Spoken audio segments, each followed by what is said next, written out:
Overseer's Log 8, Empowering Hope.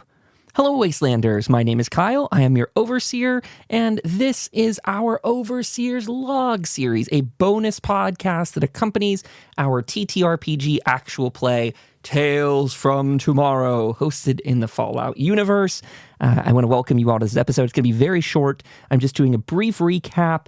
I have a massive headache. The weather's been crazy, and I always get sinus pressure headaches with that. So I'm just going to keep it short for tonight, but I want to tease that this upcoming week, we are going to try and sit down with either DK, who plays Jim, and or Mac, who plays Raven. One or the two or both will come by, and I've drafted up some sample questions to ask them, but I want to open the door to all of you. If you have questions for the players, feel free to submit those. Either come to our Discord server, or you could leave them on the YouTube comments for this video. If you are listening to this over on Substack, you could leave it in the comments there. Probably the only places I would not see it is if you do it on like any iTunes or Spotify sort of rating or submission thing. I don't see anything for those. But if you do it over on, like I said, YouTube, Discord, or Substack, those would be the three best places. Ask questions. And if you have any more like broad questions related to the plot as a whole, feel free to ask those too. If there's anything we haven't explained well enough, if there's anything specific you want to get more details on, we're very open about these subjects. And considering this game has been running for about 1 year before we brought it to the actual recorded live streamed version, there's going to be things that we forget to elaborate upon for the general audience. So this is a great time to do a catch up and discuss any of those topics. To go over the recent episode though, Empowering Hope, this one was a bit of I don't know. I want to say it's like a bit of a short scoped plot. Like it tech issues sort of cut our play session by about 30 minutes that night. We each had one. My computer stopped for a second encoding the recorded version of the stream. Actually, I guess it affected both the recorded and the stream version. Skylar's microphone disconnected, and poor Mac Raven could not actually see the battle map. And as we speak, my computer has a game that just tried to launch all of a sudden. So awkward. Hopefully that didn't make any weird sounds. So tech problems, right on cue. But anyway, we had some tech issues. It cut the stream just a little bit short. And I'm glad I did that because the players were considering exploring a recent post office that I had added to Hope. And I'm really keen on letting the players do really anything they want. But as they were going to do that, we were in the last 30 minutes of the night anyway. The tech problems came at us, and I ultimately didn't have the best plot in my mind for that building. I had some ideas, and I really do like to improv, but having that evening to decompress, unpack, and think about that building a little bit more came up with a really interesting plot for them in the future. And they might get to do that in this next episode. They might wait for the following. I'm not sure. They are queued up to go and do a boat rescue for the town of Hope. They're going to try and raid some Mothman cultist little establishment on the riverbank, see what they can get from that. Whether they can recover the boat will be up to the team and decisions they make along the way. This is one of those things where, due to the pressure and the timing of the matter, this is one of the quests that I feel almost a little guilty if I'm sort of railroading them at all into it.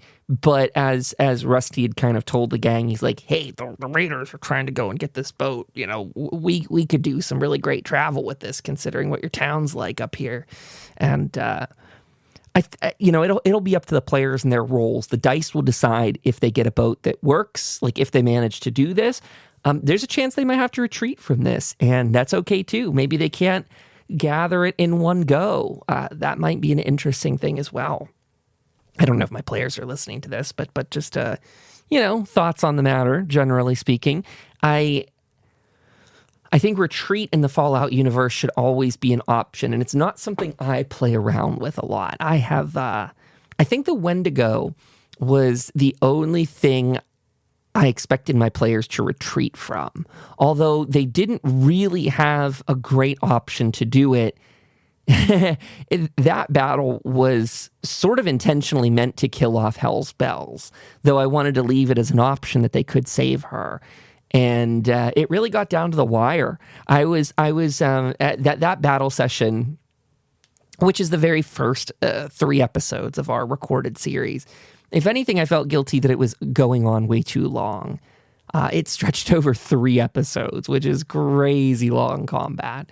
But it was a very serious piece of combat, and there was a lot of story that happened in there. There was a lot of different sequences and travel. So it wasn't just 4 people sitting in a circle just shooting at each other or anything like that. There was coming and going and strategizing and exploding hallways and things like, it was much, I guess in a sense, it almost took on the scale of a dungeon in and of itself. That was where they found the pristine grotto and many more endeavors. I expected that to be a retreat battle. And I teased that and sort of talked about that to them too, saying, this is going to be a tough one. Like this creature is difficult, whatever you're finding out here. And I tried to imply that by the fact that I had killed a lot of the guards too. Very few people were left, but they wanted to be heroes, and they did it. They rescued everyone, but they almost lost Jim. Jim really was at death's doorstep there, and he could have easily been killed by that Wendigo had an extra turn gone by. Raven could have been mortally wounded too with the collapsing hallway. So very, very interesting plot developments in my opinion, and I'm happy that we all get to experience it together. I guess I've kind of gotten away from the idea of doing a recap. I just mentioned this last episode was a little bit short and small in scope, that the players, really we needed to regroup Sam and Raven because they had been playing 2 sessions without Jim where they were at the Red Rocket Station. And then they needed to, in this one, kind of go up north and, again, regroup with him, bring the APC back to town. Again, that's where Rusty Dusty Bones along the way had told them, like, hey, that boat's out there. When they got into town, they had a little bit of free time or maybe just time to gather themselves. It seems in this next episode where we pick up, we're going to give the players a little bit of time to do some quests around town, a chance to get some extra caps, and maybe clear a building or 2 if they get the chance. Sky's going to be a bit late to this next episode, maybe 30 minutes later than 30 minutes after we start. So we do a pre-show at 7:30 p.m. on Twitch Eastern Time, and then at 8 o'clock on YouTube and Twitch we start the main episode. But Sky, I don't think they'll be there until 8:30. So that's going to give Jim and Raven about 30 minutes to putz around town and get some things done. So I have some sort of generic quests in mind, little things that they can either scavenge for, things that aren't going to take them away from Sam. 2 different, we don't want to get them all broken up again, especially because he will be there. Maybe Raven could even do some scouting of that boat area. It's just coming to mind right now. Maybe she could do that. Maybe there's something in there. I'll sit on that a little bit and think about that overnight. Oh, I want to thank all the people who have been engaging with the YouTube videos again, whether it's our YouTube shorts or the actual live streamed episodes or the what's the word for it? The formal audio visual episodes we put out on Wednesdays, the kind of little bit more cut down episode. All of that interaction is amazing. Even if you're just leaving a message like great episode, you give it a like and a subscribe and all the rest. I mean, it is the decisive factor if YouTube decides to share that episode out with more people or not. So when YouTubers tell you that, they're not just blowing smoke up your butt. I realize that even more now after creating this channel, that it is very much the algorithm needing a signal to promote the content. So again, thank you from the bottom of my heart. I appreciate that a ton. And I hope that in these next couple episodes, if we start getting the crew to come by, I mean, maybe that could be something regular as well. Like if DK and I have podcasted before, so maybe there's a chance that we could get him to come by in regular succession on these episodes as well. That'd be very, very cool. Oh, I should leave a little bit of an apology. I think that the audio in the last live stream was a bit weird. It it sounded to me in the playback like some of the music I was using, because it's more upbeat. It's less the ambient sounds and more of the Fallout 76 soundtrack. I found it to be a little bit loud compared to some of my comrades, but I will apologize double that there's sometimes very little I can do. Both DK and Sky's mics have been giving them trouble. Sky's mic, of course, disconnected in the last session, but it also sometimes dips his gain down a bit too, is something we've detected. So, we'll level them out at the start of the show, and then sometimes little things happen. DK's microphone, this hasn't bothered us so much on the TTRPG stream, thank goodness, but in regular Discord calls, DK's mic has been dropping out on him quite often, like kind of every other word will get chopped out of his sentence. So it's technology. We're doing the very best we can. I know there's bigger productions than us that have similar issues, and they're beloved by fans and viewers alike. So thanks for not holding that against us too much. But still, I want to lower that audio level next time. Maybe I should even do that right now in Kenku. Let's do it together here. It's showing the audio volume is at the highest. Let's turn that down. Okay. I don't know if it remembers that every time or not. Maybe it forgets every time I reopen it. Either way, brief episode today. Like I say, not too much to report on this week. I will say we do have a code, an affiliate code for the Modiphius website. If you decide to go and buy a copy of the Fallout 2D20 TTRPG, or if you look at any of their Skyrim offerings or their what do they have? The Star Trek offerings, all of that stuff, you could use the code BTales. That's B as in boy, Tales as in Tales from Tomorrow, Story Tales. If you put BTales in, you'll save 10%. We get a 10% kickback from that. The same on the Bethesda shop. If you use the code BTales7, BTales8, or BTales9, that will give you 20% off the Bethesda gear shop, and we get a 10% kickback from that as well. So it is a fantastic kind of way to help us, and it really has been great. I mean, people using those Bethesda codes have really, really helped make this project take flight. So I can't thank you enough for it. And as I get settled in more and more and more, just in life and with what's going on with new housing and all the rest, I'll have a little bit better of a scheduling announcement for people. I personally have been just behind the 8 ball, so to speak, on a lot of the uploads, and I feel very bad for that. I've still managed to hit the main ones per week, but I kind of have this little document in Notion that gives me my day-to-day tasks. Sunday nights, we do the game. Monday, I usually try and download the file and start cutting out the middle bits to it. I add the intro and outro, and then I try and upload that and schedule it to go out on Wednesday.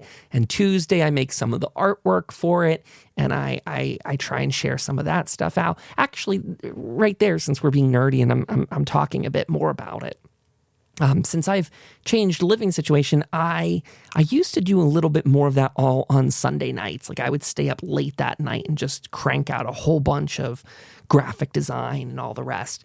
And since I'm going to bed at a more human, normal time now, I'm a little bit thrown off as to when I'm doing that work. It's falling into midday Monday, which is okay. I just need to mentally be prepared for that so that I'm not missing deadlines and pushing it off to the next day. I mean, right now, here I am, Saturday, March 29th at 8:51 p.m. recording this episode. Probably not ideal. I should have done this yesterday. But again, I need to get my butt in shape for that. Like I need to get my brain back in shape. As I said, this week's been rough, though. We've had weird weather changes. It going from like 60 degrees outside Fahrenheit down to 36, and that just gives me such bad like barometric pressure headaches, sinus headaches. We had rain on top of that, and when I get these nasty headaches, they just knock me down now. Like I am not a creative person those days. I feel like I'm functioning with only one eye open, so to speak. Like it just, ugh. So, permanent apologies. It's just a chronic thing forever and always. So it'll always bother me. But just so the people listening know why I'm not always on my A game some weeks more than others. It does lead to me doing kind of high-low production where I some weeks have a ton of energy and a ton of ambition and creativity. And the next I'm kind of knocked on my butt and feeling a bit fatigued. And it's not related to one another that I can recognize. It's not like I'm burning the wick too much one week and then not the next. It's just based on whatever nature throws my way. Some weeks, there's pristine weather and I feel on cloud nine. But anyway, I'm rambling about that. What else can I say to you? I will say if you want to go read the recap of episode 8, that is up on the Substack page. It's right there right now. They got a legendary rifle from old Rusty Dusty Bones last time too, so that's something cool. You can go check that out. All those codes I mentioned are in there. There's some pictures like the size of their APC compared to others. There's one of the Fallout windmills in there, and the rest, you can go watch that episode. Like I said,